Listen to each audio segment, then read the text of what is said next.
Everything else should be simple. If you are super advanced, then I don't know what you will do in this class. If you already know React, Learn, you've built a lot of projects, then what can you do? You can skip this week as well, and come back next week. Or if you want to build this, yeah, if you really want to do something, then if you're very free right now, build the same thing, but build a very fancy UI. Use v0.dev or whatever. Create Figma designs for it. Have an end-to-end application ready basically in the next 2 days. Show it to me after 2 days. Yeah, I made this course selling application. I would love to see. These are very minimal features as well. You can add more features. This is like a very basic bare minimum without any further ado. Let's kick things off. Please initialize a fresh repository locally. Create a fresh folder locally in your project. I thought I'm going to write all of my code here only. But you can create a fresh folder in your machine. mkdir week 9 Coursera or whatever you want to call it. You can call your app whatever you want. Let's say you call it Coursera. So create a few new folder in your machine. Go into that folder in your machine and open that folder in Visual Studio Code. Open this folder in Visual Studio Code. You have an empty folder open here. Take 10 seconds. Then we will start to create our projects. If you have understood what their level is at, you were expected to know something, but if you weren't able to know that, that means you have some backlog to catch up. So, okay, so the thing that we're going to do manually today, try to do the same yourself during the week so that existing topics you get comfortable with yourself. That said, if one topic feels very jarring, for example, let's say MongoDB was like, "Nahi, nahi, Harkirat, we can't go understand this much without practicing," then feel free to let us know. But let's try, we don't become twice as long as cohort two. If cohort two was 6, 7, I don't remember, 8 months, we don't want to do this for 1.5 years, right? So let's amp up the pace a little bit. Anyways, after React, hopefully, React is the only big bump that will come. Uske baad React to Next is easy. I don't see any immediate bumps after that. If you practice really well, um, in the MERN stack itself, that includes MongoDB as the database, that's fine, and Express, React, and Node.js. If you create 5, 6 kiddo projects as well, as long as you're writing a lot of code yourself, the journey after that becomes easy. We are going to create one such project today, but we will not be worrying about the R. We'll not be worrying about React. We will write the front end in very basic, DOM manipulation like we have until now, HTML, CSS, and JavaScript. But everything else we'll try to, practice a lot. I would urge you to think about React bumps after that. If you practice really well, it's easy. One topic we execute manually today. Quickly problems.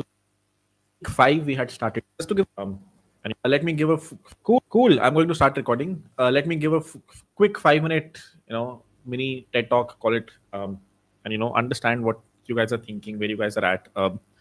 So just to give a brief, cohort 2 May, I was just going through this today. On week 5 we had started React, and I was thinking of starting React this week, but we did a poll where 55% or 50% said, let's practice before we proceed, and 37 said it's decent. So I'm just basically skipping one more week, but we should avoid this too much. So the course will become really long, which I have no problems with, but there is lack of motivation that comes if you're not quickly learning new things. So I would urge you to do a lot of practicing yourself, and if you think there are lack of assignments, let us know, even though I think there are decent amount of assignments that we push into the repository every week. But if you feel that's not the case, that's fine. Generally, what is expected is what we're going to do today. So the thing that we're going to do manually today, try to do the same yourself during the week so that existing topics you get comfortable with yourself. That said, if one topic feels very jarring, for example, let's say MongoDB was like, "Nahi, nahi, Harkirat, we can't go understand this much without practicing," then feel free to let us know.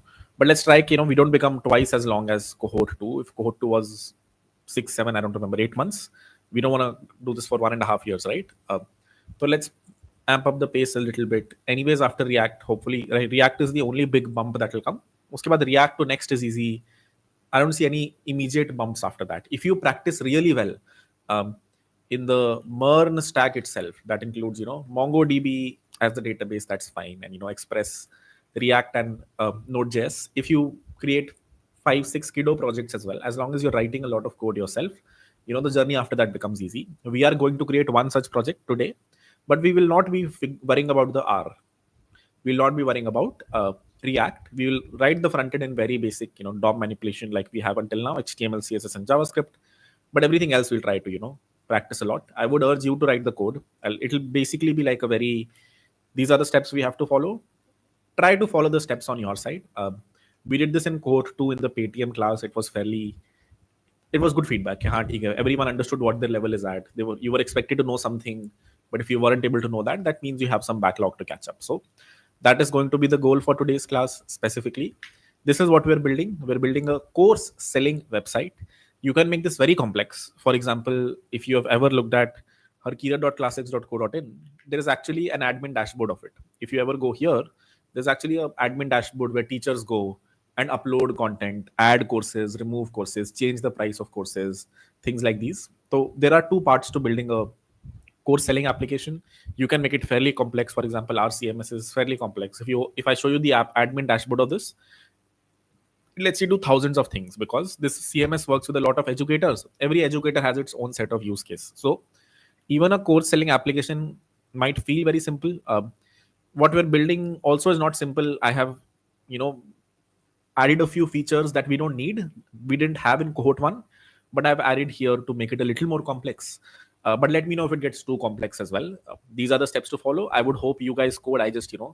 I code after, let's say, 5 minutes. For 5 minutes you code, I just answer any doubts, and then after 5 minutes I will code as well. All of this we have done. There is nothing new here other than there are two extra things I've added. For example, this point right here, if you add routing to express yourself, or we learn as well today, that is great. And if you know what .env is, or if you learn this today, these are the two new things you will learn and we haven't done before. You can also build the application without using this and without using this. These are just brownie points, but the goal is we also understand two new things in the process. Cool. I think we should be able to do, hopefully until this point, generating the schema today. If all goes well, we should be able to complete the backend. Front end we can do tomorrow. Also do it in an offline video. I'm fine either way. We probably will do tomorrow. Let's build it end to end. Let's try to build a mildly beautiful looking UI, cruxy backend, by which I mean, it has all the right features. There is no vulnerabilities. There is nothing obvious we're missing. Go from there. Okay, ji. 807. Let's start. This is how even Super 30 is going to be. The people that we're getting on site, we're just giving them projects like these. Do it yourself. I think you will, unless you're a complete beginner, then you're going to get overwhelmed here. But if you have done all the classes until this point, then yeah, this shouldn't be too difficult. You will of course have to push a little bit in the middle. Everything else should be simple. If you are super advanced, then I don't know what you will do in this class. If you already know React, Mern, you've built a lot of projects, then what can you do? You can skip this week as well, and come back next week. Or if you want to build this, yeah, if you really want to do something, then if you're very free right now, build the same thing, but build a very fancy UI. Use v0.dev or whatever. Create Figma designs for it. Have an end-to-end application ready basically in the next 2 days. Show it to me after 2 days. I made this course selling application. I would love to see. These are very minimal features as well. You can add more features. This is like a very basic bare minimum. Without any further ado, let's kick things off. Please initialize a fresh repository locally. Create a fresh folder locally in your project. I'm going to write all of my code here only. But you can create a fresh folder in your machine. mkdir week 9, whatever you want to call it. You can call your app whatever you want. Let's say you call it Coursera. So create a few new folder in your machine. Go into that folder in your machine and open that folder in Visual Studio Code. Open this folder in Visual Studio Code. You have an empty folder open here. Hoping that is straightforward. Take 10 seconds. Then we will start to create our projects. If you have any questions related to the class, if you are stuck at any point, I'm looking at Q&A.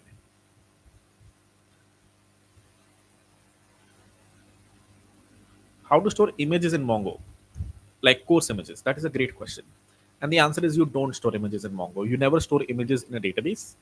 You store images someplace else, specifically this thing called object stores. You store the URL of the image in the database. So for today, we will just expect the user to give us a URL. It is a great feature to add. There's a video I have on YouTube, creating full SaaS application in 6 hours. I have covered this over there. If you want to understand how image uploads work on an object store, today we don't have to do that. To recap, we are building this. These are all the steps. These are also present on cohort 3. So github.com/100x steps cohort 3/week dash 8 course selling project. So you can look at all of these steps locally, or if you want to, look at the screen, I have them on the screen as well. Problem 2, creating database.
What's the problem in creating a database?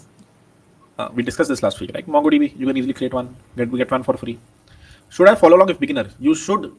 Please follow along if beginner. This is for beginner. This is like the whole point of this is if you are a beginner, you do it yourself. And advanced people, this is like a 5 minute thing to build.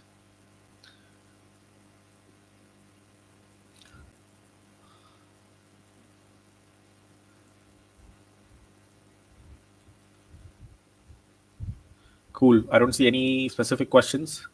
So someone asked why backend first. You should always build the backend first. You don't know, any application that you're building, start with the most complex thing. If you're building ChatGPT, you will first build the models, then build the backend, then build the front end. How do you initialize an empty JavaScript project? npm init dash y. As soon as I do that, it creates one for me. It also has a very nice description that it created by default. It picked all of this description from readme.md for me and put it over here. For you, it should be empty. Doesn't matter. What is the command I ran?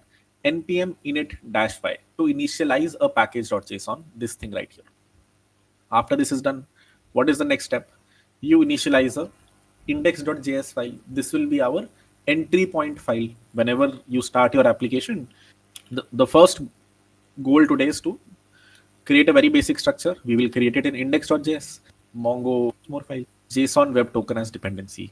There should at least the can you try to handle purchases a course, gets sees the purchased courses and sees all courses. 5 endpoints we need for the user. Here, actually, I would like to introduce routing. This very complex point that I've written over here, let me introduce that because it will make your life a little easier. If we don't use routing, then we will have a very big index.js file. So let me show you both the approaches, one with routing, one without routing, and then we will see which approach is slightly clean. Maybe 3 minutes, and then I will code also. I will show you both the approaches. One approach is slightly better. I will keep pushing the code from time to time. So if you feel like you're lost, if you're behind, you can always, see the reference from GitHub. All right. The current code, let me push to GitHub until now. Until then.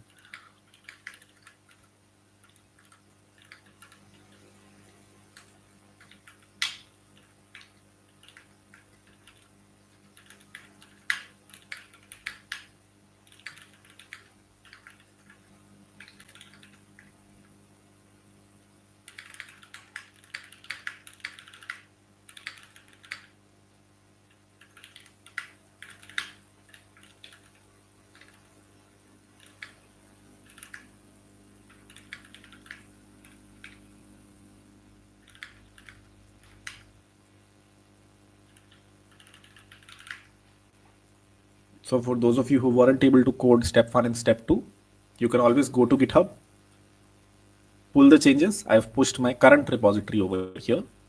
Pull this repository and run npm install. You will be at the same point that I am. Hopefully that's easy enough. Cool. 2 more minutes, then we will start. What do you have to do?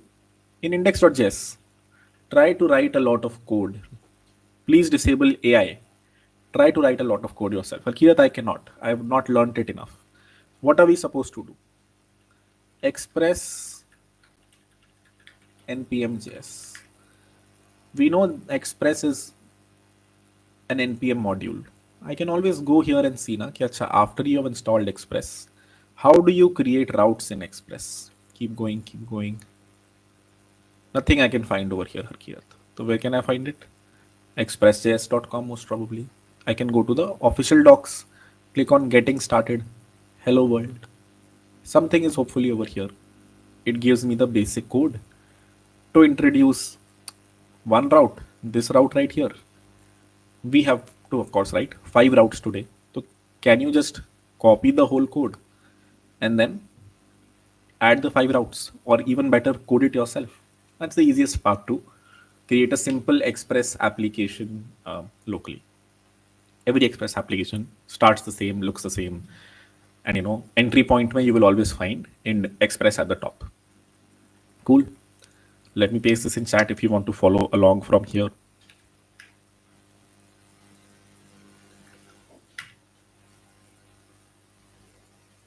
One more minute, then I will code it as well.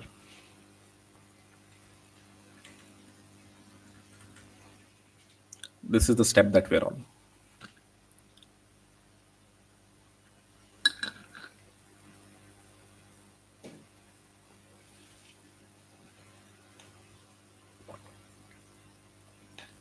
All right. I will do a poll after this if you feel I'm going really fast. But what do you have to do? Const express equal to require express, the external dependency. Const app equal to express, create an instance of an express HTTP server. At the end, you will have app.listen on some port, let's say 3000. And here is where you could introduce 5 routes: app.post slash user slash sign up, something like this. Hopefully, this is not jarring, and you understand what is happening here. I will do a poll very soon. First endpoint is done. Can you do the second endpoint similarly? Sign in. What is the third endpoint? For the user to get all the current courses. So get slash user slash courses, or maybe get slash courses is a good um, route for it. Then an endpoint where user gets their own purchased courses. क्या मेरे purchased courses कहाँ हैं? यहाँ पे all the courses. This endpoint we would hit when you go to harkirat.classics.co.in and see all the current courses. But this endpoint you will see, this one will give you all the current courses.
courses, or maybe slash user slash purchases is a better endpoint, because this page pe I see all my courses.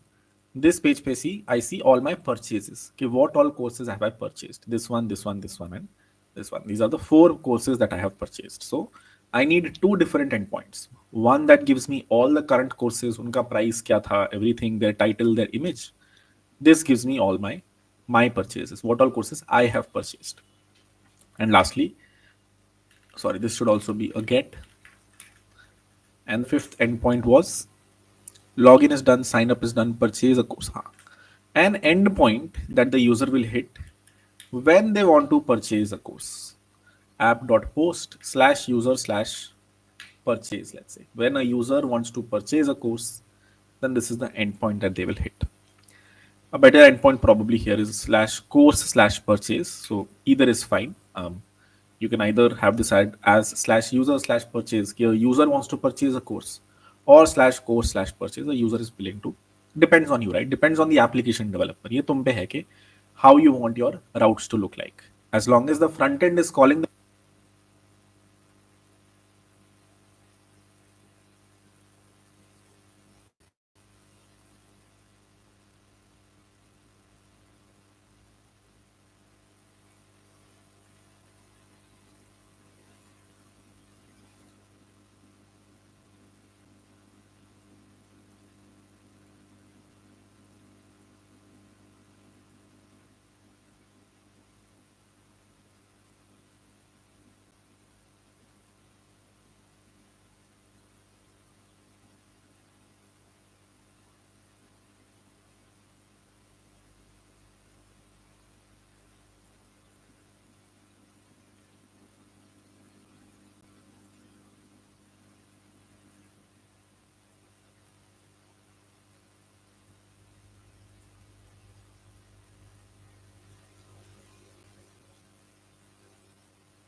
in the same routes, you can put whatever over here. But of course, put something meaningful. To the meaningful thing that we've put here is slash course slash purchase.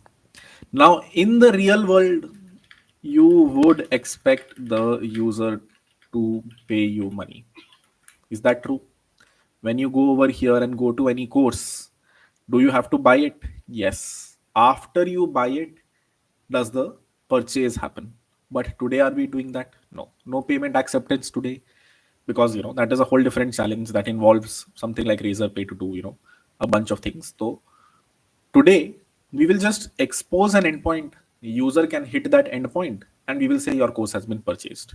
Here, this though is a vulnerability. Yes, it is a vulnerability. In the real world, in actuality, you would of course accept payments, but that is a hard problem we're not getting into. So we have just exposed the fifth endpoint. Do we understand these five endpoints? Why are they relevant for a user? And a user that comes to the website, a user over here, I am a user, I'm not an admin yet. I also have an admin account. If I log out and log in as the admin account, I can create a course over here, I can change the price of a course, all those things. But currently I'm logged in as a user, which is why you know these are the endpoints that I will hit. Do we understand this? Let me push this as well.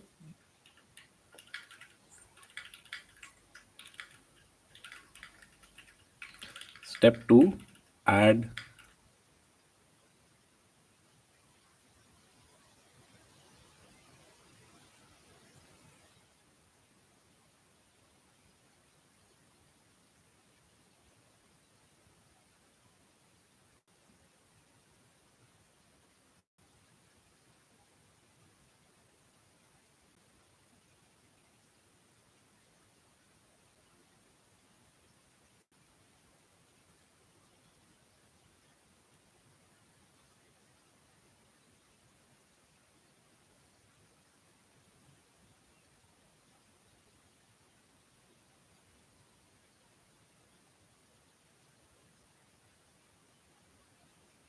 skeleton routes for user. Why do I say skeleton routes? Because कुछ हो नहीं रहा है अभी, they are just bare minimum skeletons.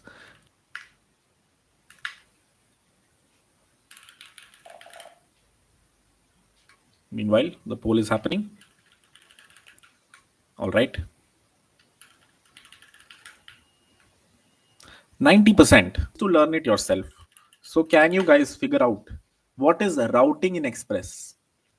Why would it make our lives a little bit easier over here? And how can I structure my route? I repeat, for the next 2 minutes, try to Google routing in Express, the Express router, and how will it help you structure your application a little better. And after 2 minutes, I will do the same. Let me look at Q&A until then. This is something I haven't discussed in classes yet. So let's see how many of you are able to figure it out yourself.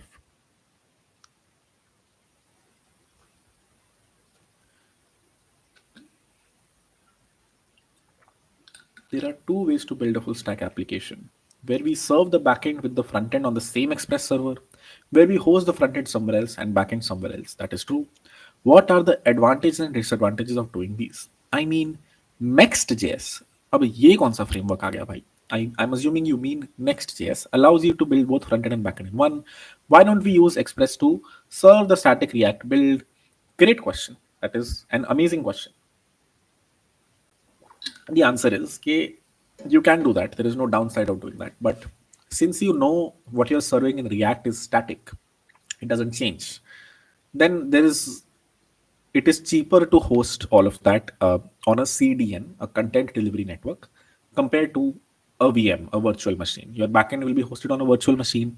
If all of your users are asking for HTML pages, how much bandwidth will be consumed on that EC2 machine? That EC2 machine will have to spend a lot of time not computing but serving, and that is not a job of a VM. A VM should be computing a lot, serving less.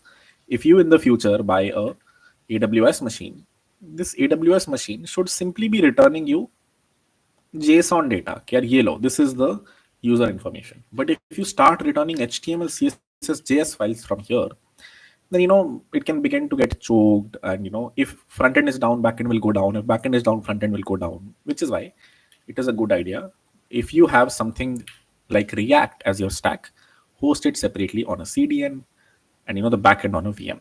There are downsides to this also, but this is something you should do if you are using the React plus Node.js stack. If you are using Next.js, there are a lot of complications, tons of different things that change when you move to Next.js and have something called server side rendering. Then you cannot use a CDN. But if you're statically serving files, you're good. All right, cool. If you have any problems joining Discord, just mail 100xdevs@gmail.com. They'll help you out. All righty. Were you able to figure out routing? This is how I would have figured out. Harkirat has given me some code and he said add routing in it, search for routing in Express. I would have searched routing in Express. Let's see. You may not be able to reach the right answer, but let's see. Routing refers to how an application responds to client requests. For an introduction, see basic routing. And okay, chalo, this might have been very hard for you to figure out. I don't see an example over here that explains it very well, but let's see. There you go. This is what I was hoping you would get at. Now, I'm sure amongst, if you are a beginner and so much content is thrown at you, of course, you will not be able to figure it out. So don't feel bad if you weren't able to figure it out. I wouldn't have been able to either. I know what I was looking for, so I reached the right place. Let me quickly introduce routing to you, something new that we are learning today.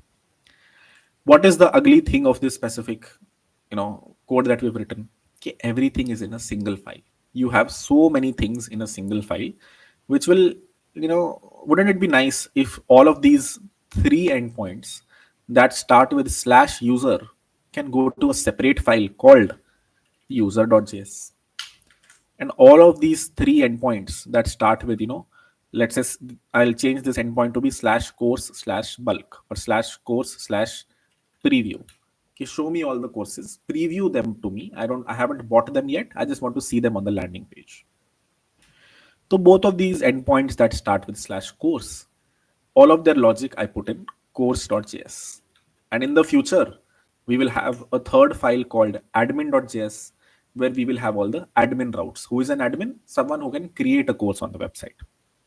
So how can you do that? This is where routing in React comes into the picture. You can do it using some ugly ways also.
What would the ugly way be?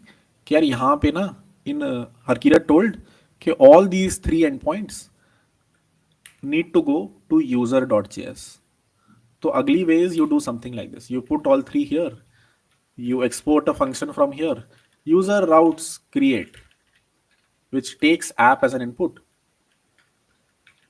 And you call this function in the other place. This works as well.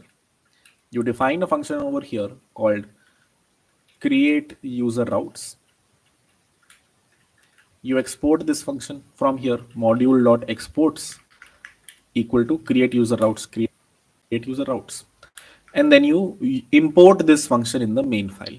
Okay, const this thing equal to require ./course or whatever ./user. Then you simply call this. You simply यहाँ पे rather than writing all three of those, you simply call this function, and that is how you do structuring. Harkirat, I was able to structure my data better. Is this approach right? it will still work, but there is a better way to do the same thing. This approach, hopefully you understand, okay, rather than having all of my three routes over here, rather than having these three routes directly over here, I just called a function over here, which under the hood does the same thing. What is this function doing? If I open this function, under the hood it is calling app.post, app.post, app.get. So as long as I'm passing the right app instance over here, as long as I am passing the right app instance, same ही तो चीज हो रही है. It is happening in this file or a separate file. So this is one great way to structure your application. Totally fine. बाकी के दोनों endpoints I will put in the other file. I will take the other two endpoints, remove them from here, go to it will still work. All this equal to, you export this function from here,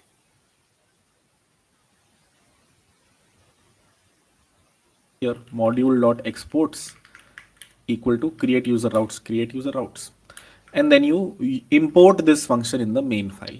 Okay, const this thing equal to require dot slash course const, and then dot exports equal to create user routes, and then you import this function in the main file user. Then you simply call this, you simply यहाँ पे rather than writing all three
of those, you simply call this function dot equal to function equal to create you export this function from here, module dot export. You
And add routing in it, search for routing in Express. I would have searched routing in Express. Let's see. You may not be able to reach the right answer, but let's see.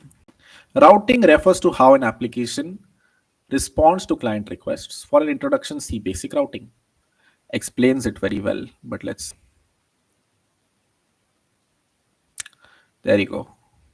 This is what I was hoping you would get at. Now, I'm sure amongst, if you are a beginner and so much content is thrown at you, of course, you will not be able to figure it out. So don't feel bad if you weren't able to figure it out.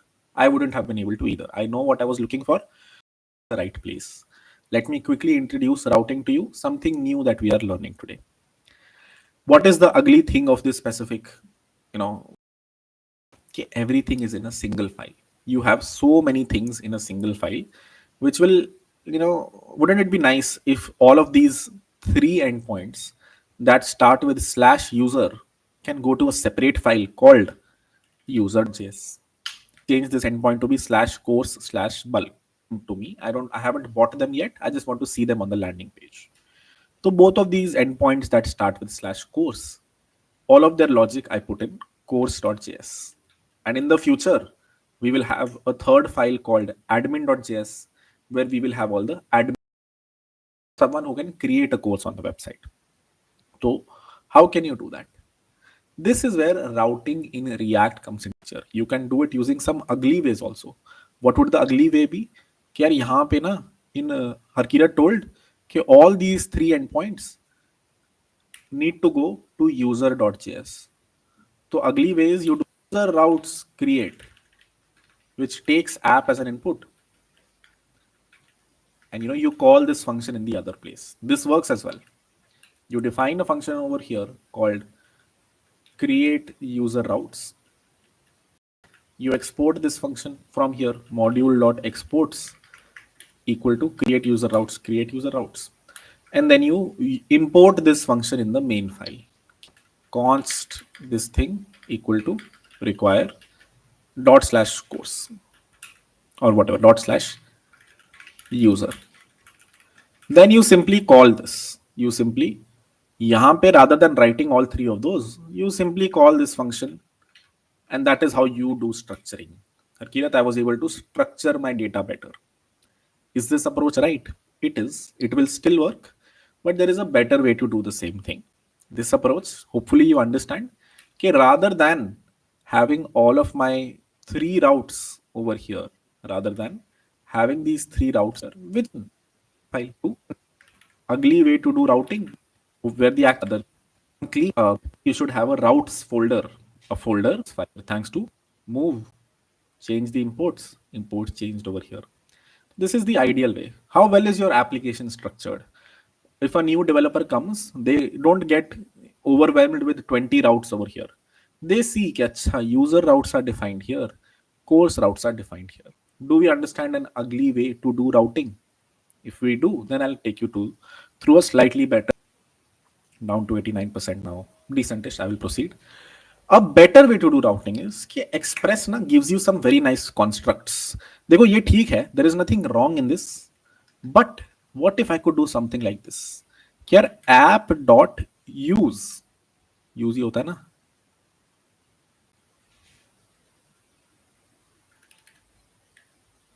router dot use, हाँ, app dot use slash user router and app dot use slash course.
हाँ mention the initial route over here so that जो user router है, when you go to routes slash user.js, here you don't have to mention slash user three times. This becomes redundant.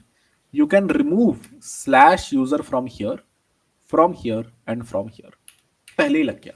The slash user, the initial thing, got added over here. Any request that comes to slash user slash any will go to the user router. And here I don't have to re-mention slash user. वो आ गया. Slash user slash sign up will be handled by this guy. Slash user slash sign in will be handled by this guy. So on and so forth. Of course, this code needs to change a bit. I shouldn't be exporting a function now. I should be exporting an express router. So this is the thing that I was saying. Can you figure out how to create routers? How can you figure out how to create routing in Express? The thing that was expected was कि जो Express library है, until now we have done const express equal to require provides equal to express, or you can either write the code like this or you can write it like both do the same thing. यहाँ पे you are first getting an express of router that you get over here. यहाँ पे you simply say const router equal to express, you destructure router directly over here. Both of the syntax are fine. First you import this router variable, then you say okay, const, let's say user router equal to router. Router variable is not a class but a function. I know it looks a little weird. Okay, Bhakirat, capital letter, it does, but still it is a function only. When I hovered over this and went over here, it was a function. So I called the function. And rather than doing app.post, I don't have access to app anymore. We will not be passing app from here to here. I will simply do user router is dot get slash purchases. These are the three endpoints that I will create now. And what will I export from this file?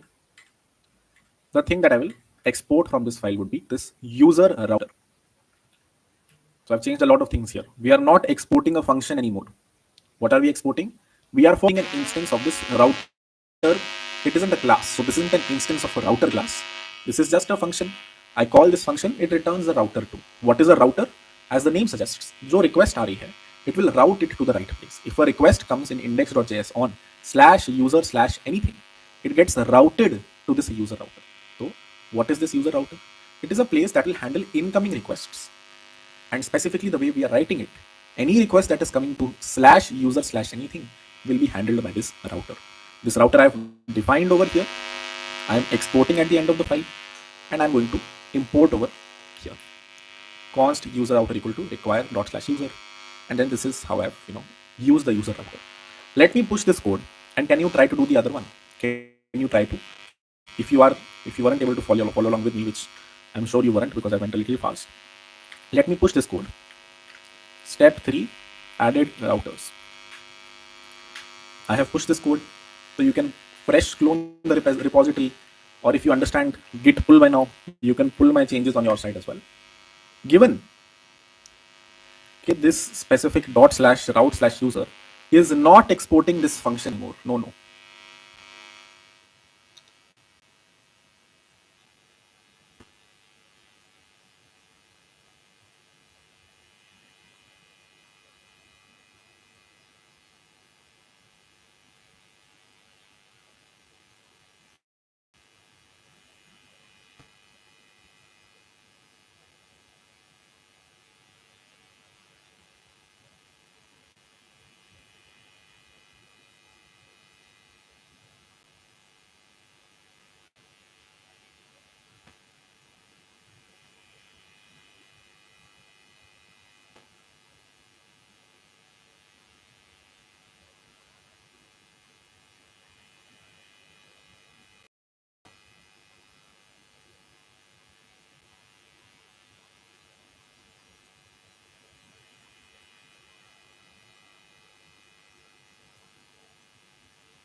it is exporting a router. This is how we use the router. app.use/user router. What is the benefit of this? Benefit is कि कोई भी request to slash user पे आ रही है ना, will go over here. Bigger benefit is all the prefixes can be mentioned over here. Slash API slash v1 slash user. All requests that are coming to slash API slash v1 slash course, please go over here. What is the benefit? Whenever you want to change to v2, you simply change it in two places. You don't have to go into individual routes and यहाँ पे भी change slash API slash v2. No, all the structuring, all the prefixing of your backend routes happens over here. All my v1 routes currently are handling team that you hired. They are writing some very nice code. This will keep running on production. You will also introduce the v2 routes,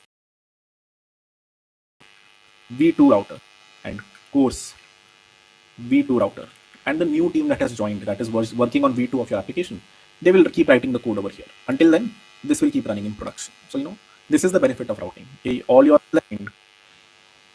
happens over here. Okay, please go over here. What is the benefit? Whenever you want to change to v2, you simply change it in two places. You don't have to go into individual routes and यहाँ पे भी change slash API slash v2. All the structuring, all the prefixing of your backend over here. All my v1 routes currently are handled by these guys. In the future, you might need two routes. Let's say you have a very fancy team that you hired. They are writing some very nice code. This will keep running on production.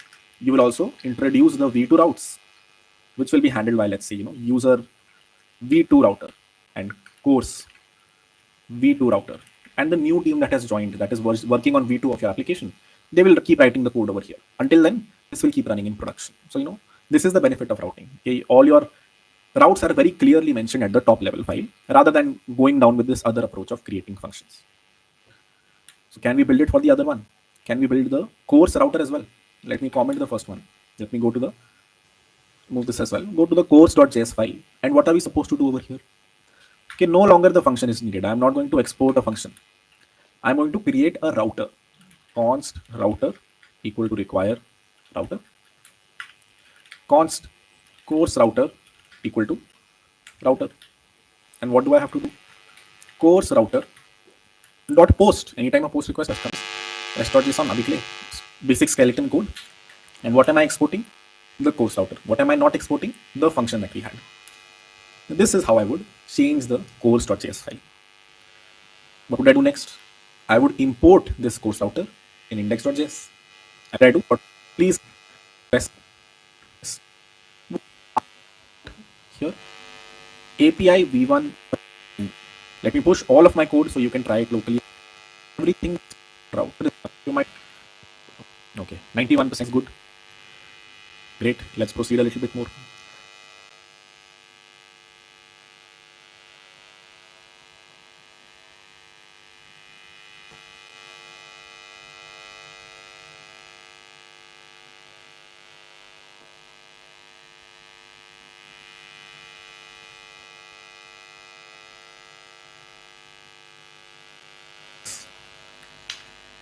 What did I do? Any request that comes to /admin needs to get handled by this admin router. What will I do over here? Const the thing. Put like log the post put. So that good enough? Was the database look like? This is actually the first thing you should do before you write any code. You should design the schema of your application. Because let's do. Users will put entries in the. Oh, come on. To GitHub. Can we start to design the schema? What admin endpoint should be straightforward. We have a users table, or in MongoDB it is called a collection. So a users collection. What all will we store over here? We will store the user's ID by default. MongoDB already stored, if you remember from last week. An ID which is of what type? Is it a string? No, it is a object ID. In MongoDB, all IDs that are provided by default, even when you create one, it should be of type object ID. What is an object ID? It is almost like a string. It is like a UUID if you've heard of a UUID or a GUID. It's a unique type of a string which has, let's say 10 characters, has some specific characters you can put in there, is highly randomized. So if you automatically create an object ID, the probability, the thing that has come will come again is very low. What is an object ID? It's a very long string. And if you generate a default object ID, or if you've heard of what a GUID is, if I go to GUID generator online, you will see when you generate a random GUID, it is so long and so random. So it is very hard if you generate another one, it will be the same as the old one. So similarly, object IDs are highly randomized. So there's a very low probability of two random object IDs being the same. That is the first thing that will be stored here. What else? Maybe email. This will be a string only. What else? Password. This will be a string only. What else? First name, let's say. Last name. That is good enough. We don't need more information from the user.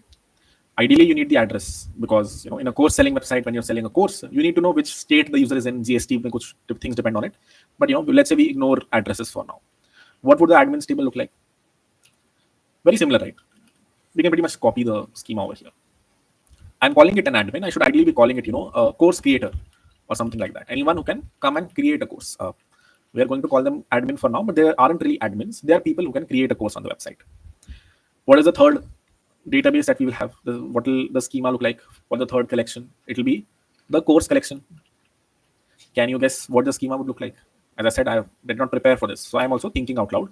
No right or wrong answer, but what all do you need in a course? You definitely need the title of the course. Let's say full stack course. You need the description. In this course, Circular is going to teach you live, yada yada. The price, which is a number, and what else? Image URL. So this is something someone asked. Here, Kirat, would you store the image as such in the database? You can. You can actually convert images into base64. It will become a very long string.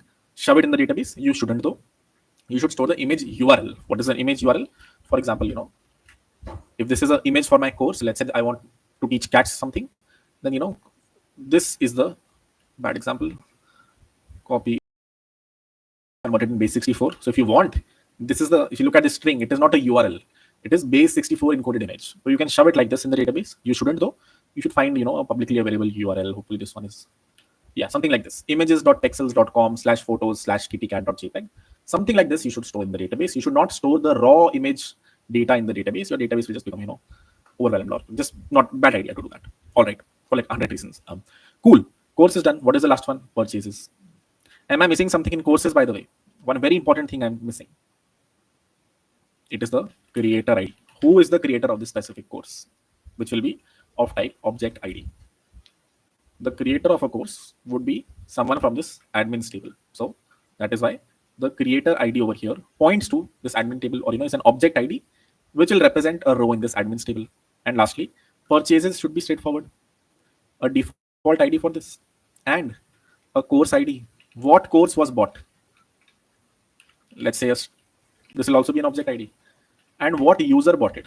That will also be an object ID. So this will be what's called a mapping table. What does a mapping table mean?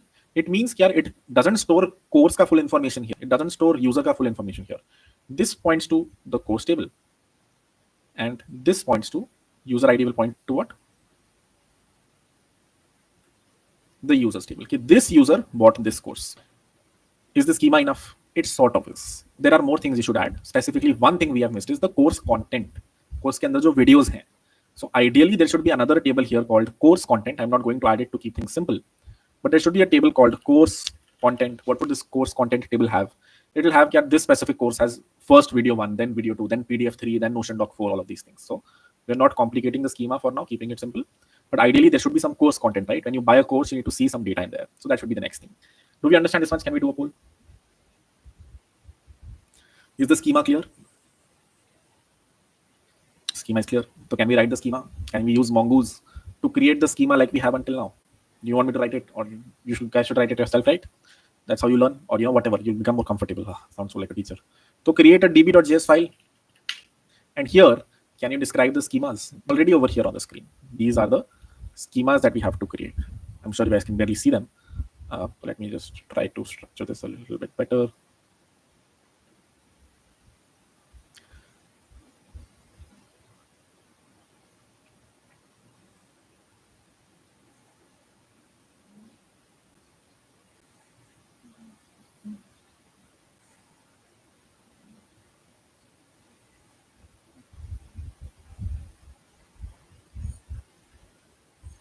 Hopefully that is visible.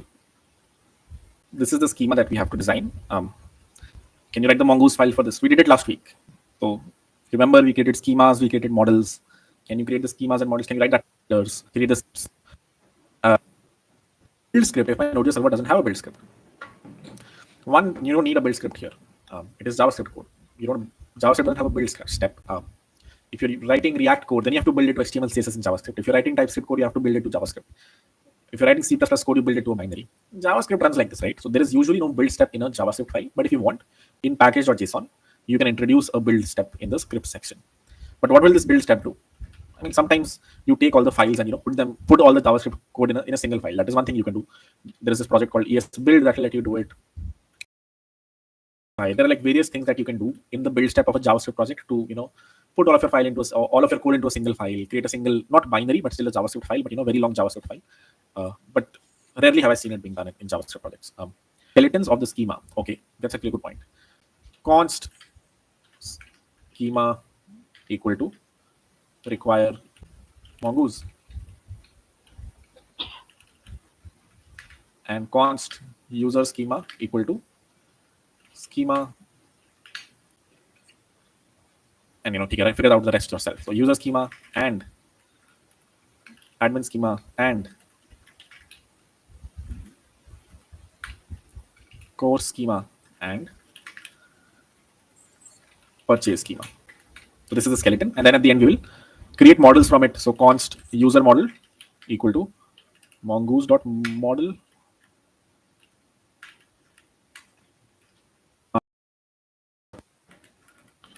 purchase schema. There you go. This is the skeleton. The only thing that's left is filling in the actual data. Do it in the same place. An entry called a field over here called type or role.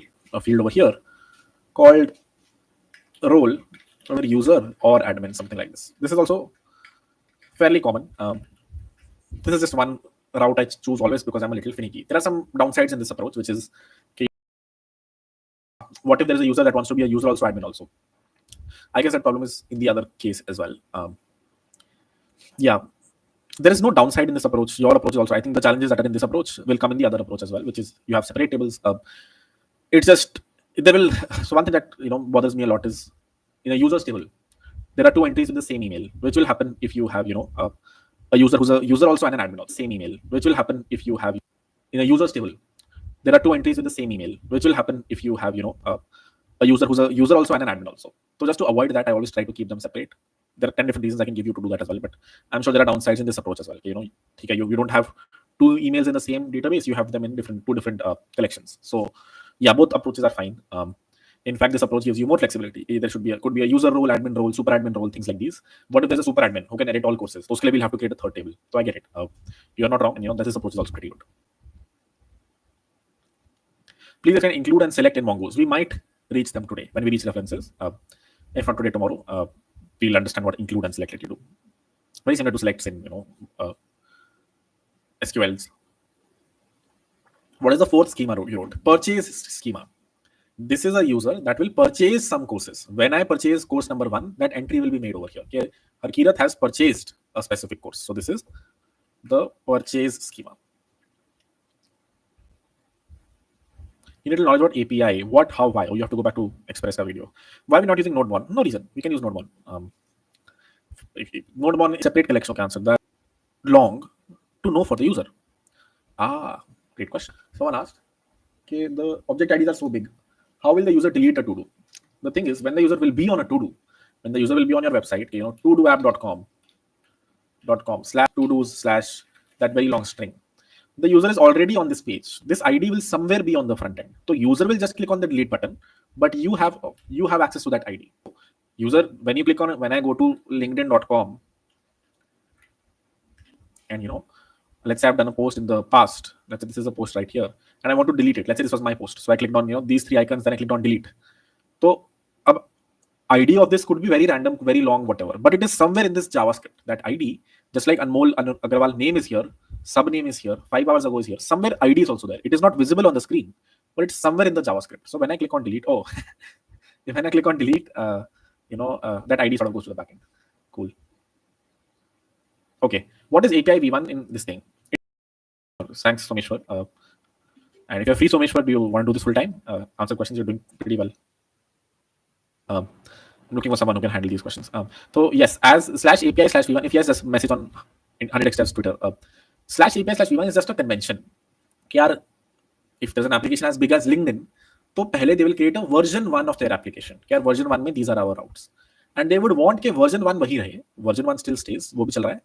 Meanwhile, we will start working on version 2 of our application, जहाँ पे हम कुछ बहुत तगड़ा कर रहे हैं, you know, we have better schemas, we have more optimal backend, whatever. So they will keep working on this while the original routes are intact. They are not touching any of this. Changing existing routes, they are creating a V2 of their routes. Whenever they are ready, front end pay, I repeat, on the front end of let's say LinkedIn or whatever, they will start to hit the V2 endpoint. And then let's say the point. So that is, you know, just one way to structure backends because backends change very quickly. And it is one reason or one thing for your, you know, existing version of routes to have a bug that you fix or features that you add. And so, but it is a totally different thing for you to keep improving your backends completely in a version 2, in a version 3. So this just lets you start that better. V1 means version 1, V2 means version 2. All right. Hopefully you guys were able to do it. Let me quickly finish it as well. Let's try to finish the whole application today. I think we will be able to do it. What should the ID be over here? Or, you know, ID that will come by default. What were the other things? I'm just going to blindly types. Let you string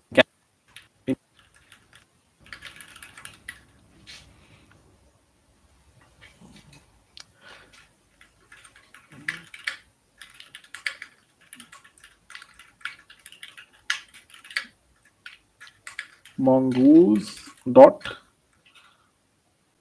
types dot object ID. I think that's the right one.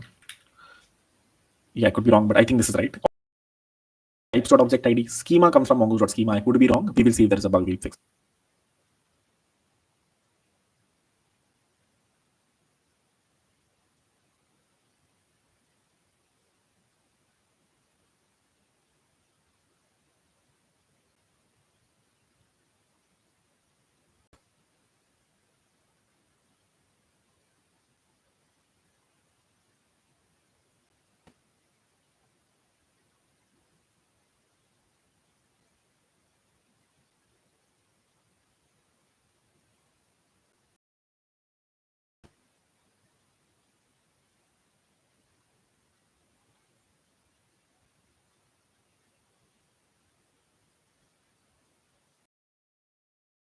Purchase schema is going to be this user, which is again an object ID, bought this course, which is again an object ID.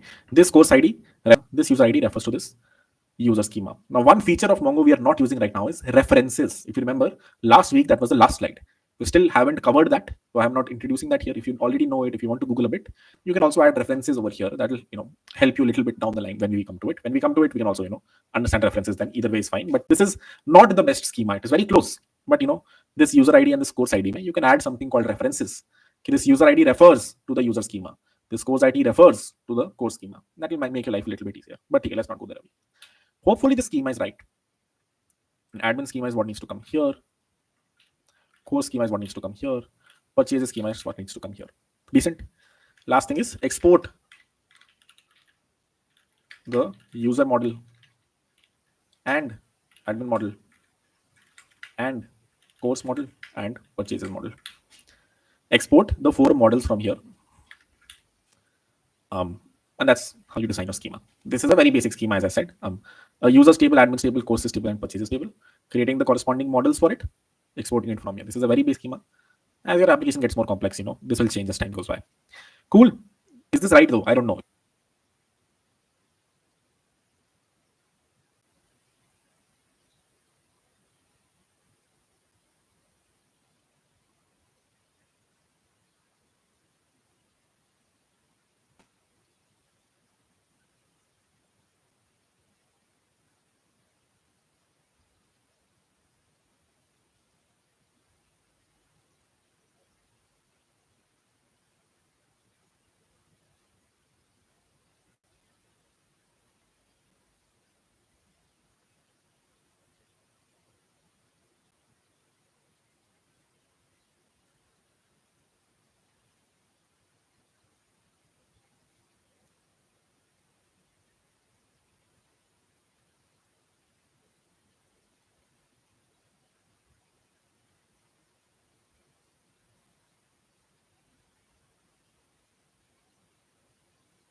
this comes from, what is the one thing I have not done yet?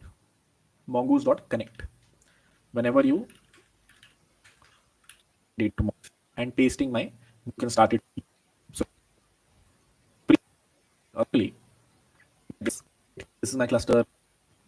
If you want, you can do the same. You can quickly get yourself a free MongoDB cluster you probably already have from last week. As you can see, this is my cluster. It already has 530 kilobytes of data in it. How do I connect to it? Select. How do you connect to it? There are various ways. Compass, if you remember last week, we understood is a GUI like this. What is MongoDB Compass? The thing that is mentioned over here. It is a GUI, a graphical user interface. When I open MongoDB Compass locally, let's wait for it to take. There we go. This just lets you connect to your database, see the data inside it. It's like a MySQL GUI or Prisma Studio or PG admin or Postgres. Let's connect to it. Cluster URL of my you right. Bunch of to-do application database over right dash Coursera dash app, then slash Coursera. Then this slash Coursera dash app database will be created automatically. There will be a that will automatically get generated. I can also create it manually if I want. Either is fine. Let's see if it works. This in the MongoDB. ये जो file है db.js, it is like any other random a.txt file.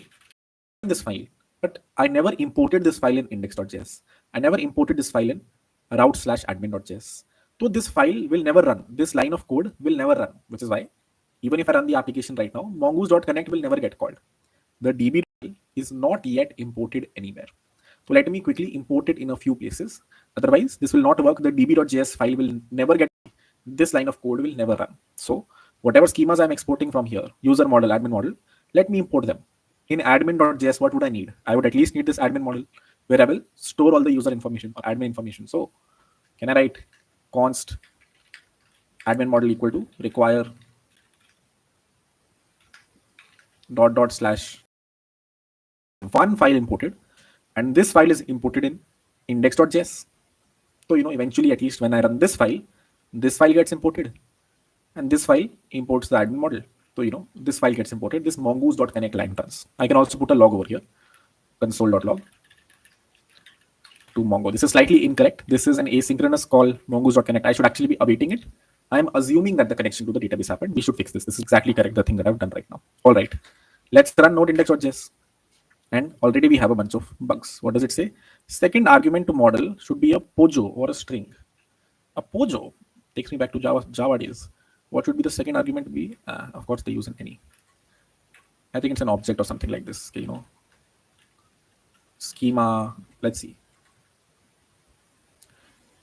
Schema. Yeah, it is a class, and hence we need to initialize an object of that class. That's my bad. Let's try it now. What have I changed?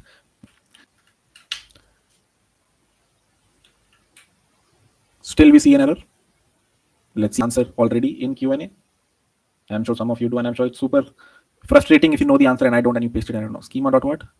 Schema dot object ID. Lowercase m. In mongoose.model m is. Oh, is that it? Okay, that might be it. Thank you, folks. I appreciate it. Yeah, that was it. Thank you. The log also came that said connected to. So this line of code actually ran. Let's see, did my MongoDB database update? If I refresh the MongoDB database, can you see Coursera app over here? Coursera app was introduced. Admins, courses, purchases, users. So let me push the code in. I would urge you guys to try it out. Code for today, git add dot commit back. Waiting this mongoose.connect call. I should wait for this first. Ideally, nice mongoose.connect. Only if this happens should you start to listen on port 3000. Mongoose.connect will fail. And if it fails, your backend shouldn't start. What will your backend do after starting if it is not connected to the database? So create a main function, which should be an mongoose.connect succeeds. We actually connect to it. And if there is an error over here, your application will crash.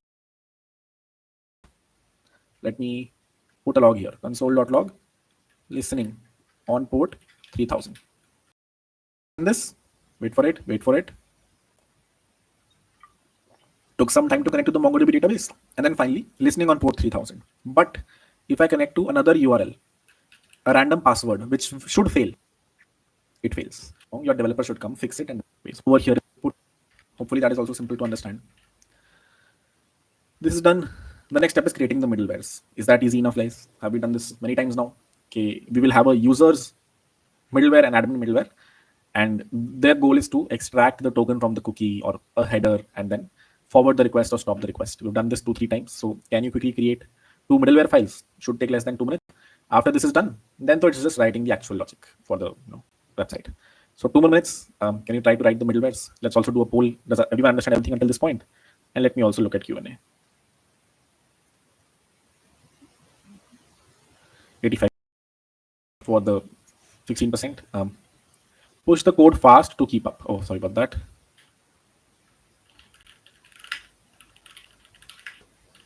Someone created an advanced course selling website already. Let's see. Sir, one question. How MongoDB no object ID is referring to course ID or purchase ID? It doesn't. Right now, it doesn't. If I put an end here, MongoDB doesn't know. I have not yet used references. So right now, MongoDB does not know the object ID is referring to the things over there. Code not pushed. Sorry about that. Yeah, I think it should be now. Let me know if that's not the case.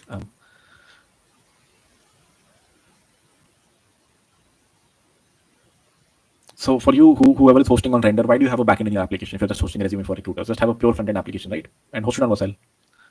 Can't redeclare blocked scope. ENV as an environment in development production. No, that is something else. Registering can be stored in based in no, that is something else. What you're talking about is something else. What I am talking about is a environment file. Very common concept. Any code base that you go to,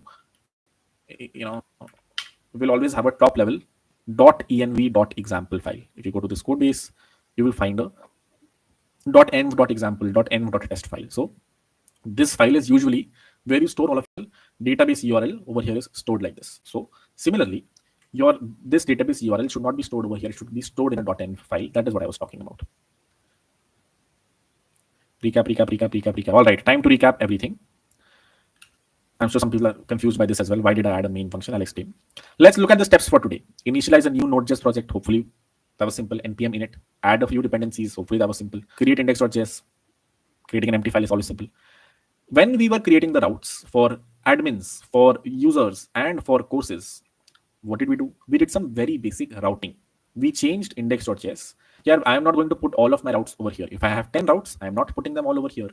I'm going to structure them in various files. So user routes are present over here. Course routes are admin routes are present over here. That is how I have structured my application. Given this structure of the application, I was able to write my user routes over here. Anytime the user wants to sign up, this route handler will get called. Sign in, purchases. Course router. Anytime a user wants to see all their purchases, or if they want to create a new purchase, if they want to buy a course, they will hit this endpoint. If they want to preview a course, if they want to see what all courses exist right now. Preview ka matlab hai you just see all of the currently available courses that you have not bought, let's say. That will be handled by this endpoint. And then there is an admin router where admins or creators of the course can sign up, sign in, create a new course, update an existing course, and get all the existing courses they have created by hitting this /bulk endpoint. There is actually a small bug here. Okay, this should not be admin router.post/course. It should be admin router.post/ because we have already written the prefix in index.js. Index.js ने already mentioned है कि anytime a request comes to /API/v1/course, it should be handled by this guy. So यहाँ पे I don't have to rewrite course. फिर 2 बार course हो जाएगा. Then the expected endpoint would be /API/v1/course/course. If I put /course over here, then prefix maybe there is a course. यहाँ पे भी there is a course, which is why I just put / over here. Okay, I don't want anything extra. Anytime a request comes to /API/v1/course, this guy will handle it. Put request comes to the same endpoint, this guy will handle it. A request comes to /API/v1/course/bulk, this guy will handle it. Straightforward, hopefully. Then the last thing I did was add the database logic. Okay, I have created my routes. I have imported those routes over here. The next thing is, how can I create the database schema? So here is where I've introduced user schema, admin schema. Then there will be a course over with the same ID over here. You cannot have an ID over here, a creator ID over here that doesn't already exist in admin schema. अगर कोई admin exist करता है, वो ही बना सकता है course. You can't have a random ID over here. That is the first reference we are using for today. Even though we haven't yet used references, hopefully we get the idea that this guy is referring to this guy. Same for purchases schema. Purchase schema is going to be user ID is going to point to the users table, course ID is going to point to the course table. Hopefully that's simple enough. Create the models for it, export them from here. That's it. Haven't written any real business logic yet. What do I mean when I say business logic? I mean, yaha. What happens when the user signs up? You get username, email equal to rec.body dot username. You get their password. You do a whatever, admin model dot create. That is how you put their entry in the database, things like these. That we haven't done yet, but that is simple enough, right? If I flip on here right now, it will do it in a second. So writing the business logic is easy. Writing the schema is hard. Structuring your application is hard. Writing the business logic, write it 2-3 times, fourth time it will become like muscle memory to you. That is a recap of what we've done until now. What is left is writing the middlewares and writing the actual routes for our application. So I'm trying to make sure we're able to finish middlewares today. JSL is to write this yourself. Two things are left: writing the business logic, writing the middlewares. Can you try it out? Yeah, fast. How to, but like if 1 lakh a month, memory after that. How to send you a Notion doc like Joab? Just put it on chat. If you are not one, like 90% as good as Joab, there are companies. Also depend on the compensation range, but like if 1 lakh a month is what you're looking for, then sure, yeah, easy connect. Please do offline video on Mongoose and methods. We have a very good one from last cohort. Let me post that. Deep in jati. Oh, it gives you like very real world examples. So yeah, Akash, remind me. There's an offline video in cohort 2 as well. So I'll just put it there. Command Shift L does it in one click. What does Command Shift L do? Oh wow, fucking A. See, you learn something new every day. Command D, select them one by one. For example, if I select this Command D, I got slowly went there, and someone said Command L. Oopsie daisy. Sorry, Command Shift L. You go there. So yeah, see, you learn something new every day. Can you give? See, you learn something new every day.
We'll select all of them together and go there. So yeah, see, you learn something new every day.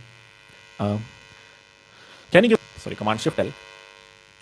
We'll select all of them together and go there. So yeah, see, you learn something new every day.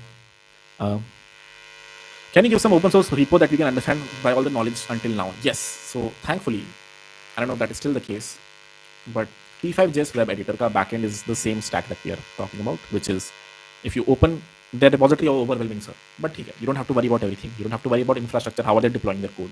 You don't have to worry about client, their React code.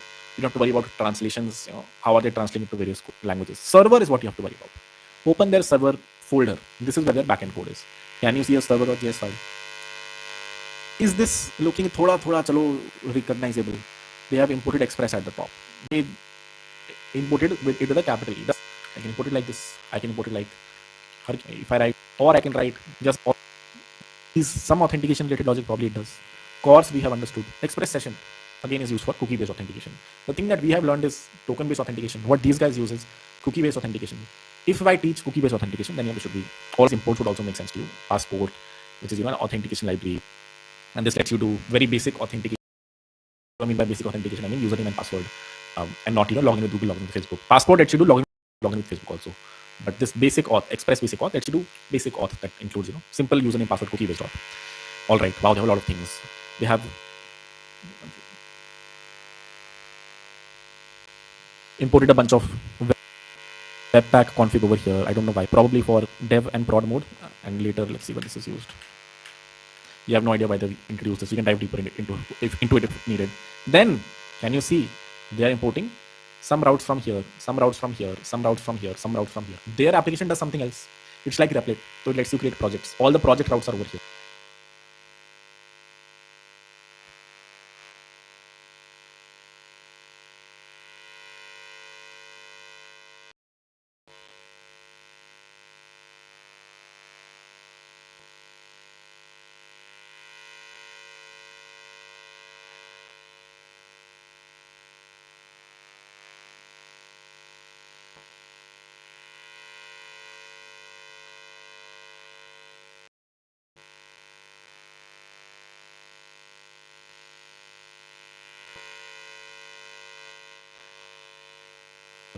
Can you see where this import is used eventually? If I go to projects, can you use slash editor? Then they add another middleware over here that most probably checks whether or not this request has JSON body or not. We can dive deeper into what this middleware.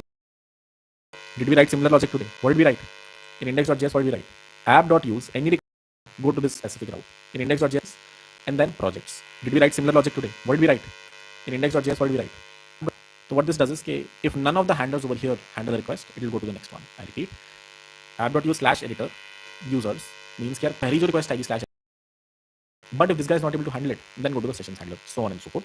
That is why they have the same with right code. Chalo, theek hai. Let's look at their users endpoint really quickly, or their users routes really quickly. Where does these routes come from? /routes/user.routes. Now they have named it users.routes. We name it users.js. Really depends on you. So /routes/user.routes.js. There you go. So यहाँ पे what has he said? Whenever the user wants to sign up, user controller.create user. They have written all the logic to handle requests in a separate file called a controller. So let's go to the user controller /controller/user/controller server controller user.controller. What is the create user function over here doing? Does it look familiarish? Parsing email username and password, converting the email in lowercase, checking does this user already exists. If the user already exists, then letting the user know your username is already taken or your email is already taken. So this will check does the user exist with a certain username and password, or certain username or email. Is this email already existing in the database? Is this database? You can also search to the code base on this function and figure out where this function is defined. How does it check that? User already existing. You let the user know that either username is already in use or email is already in use, and then you generate a token with some specific expiry. Let's say 24 hours. Only 24 hours that this token is valid, and then you store the data user entry in the database. This is another way to store data in Mongoose. You can call user.create, or you can create. And this rec.login is how they are doing sending back a token. They are putting it in what do you call it, in the cookie. And if you look at it here, they're also sending an email to the user. They're making sure the user will most probably verify. As you can see, mail option is equal to render email confirmation, body domain host. Body kya hai? Domain is this thing. Yeah, we'll have to read through this function, but this function will most probably take these two inputs, the current domain jahan pe the user will finally. What happens when you get a verification email? When you sign up, you get a verification email, right? Us verification email you signed up, please click on this button to verify. So this is it is calling a function called render email. What does this mean? Take HTML. What will this function do? It will most probably